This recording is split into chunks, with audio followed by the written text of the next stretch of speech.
Hi అండి, welcome to my channel my kitchen. నేను మీ సుకన్య.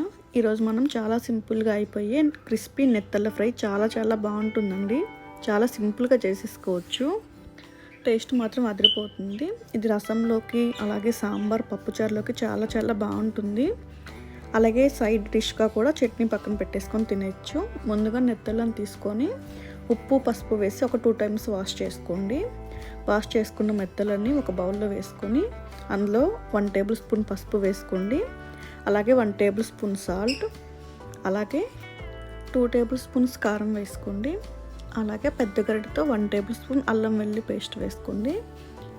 తర్వాత కొంచెం కరివేపాకు ఎక్కువ వేసుకోండి, టేస్ట్ బాగుంటుంది. కరివేపాకు వేసుకున్నాక పెద్ద టేబుల్ స్పూన్తో 1.5 tablespoon కార్న్ఫ్లోర్ వేసుకోండి, సరిపోతుంది.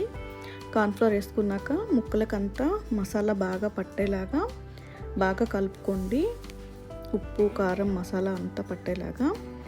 తర్వాత ఇక్కడ చూడండి, ఇలా కలుపుకున్నాక కొంచెం వాటర్ యాడ్ చేసుకోండి. మరీ పల్చగా కాకుండా కొంచెం తిక్కుగా. చూసారా, ఇక్కడ నేను చూపిస్తున్నట్టు తిక్కుగా ఈ టైప్లో ఉంటే సరిపోతుంది. ముక్కకి పట్టేసుకున్నాక వేడి చేసుకున్న ఆయిల్లో వేసుకోండి.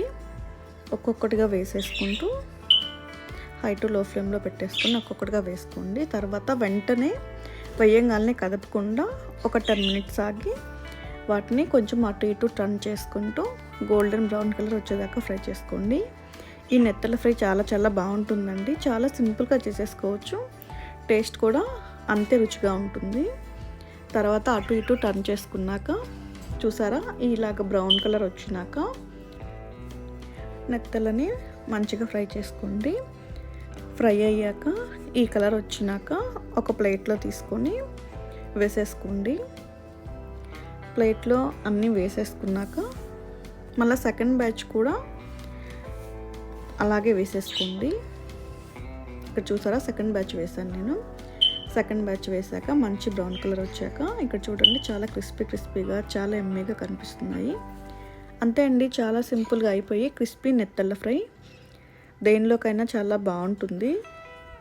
మా వీడియోస్ కనుక మీకు నచ్చినట్లయితే లైక్ చేయండి, షేర్ చేయండి, అలాగే సబ్స్క్రైబ్ చేసుకోండి. మరిన్ని వీడియోస్ కోసం మై కిచెన్ ఛానల్ని సబ్స్క్రైబ్ చేసుకోండి. అలాగే ఈ రెసిపీని ట్రై చేసి మీ ఫీడ్బ్యాక్ని కామెంట్ సెక్షన్లో కామెంట్ చేయండి.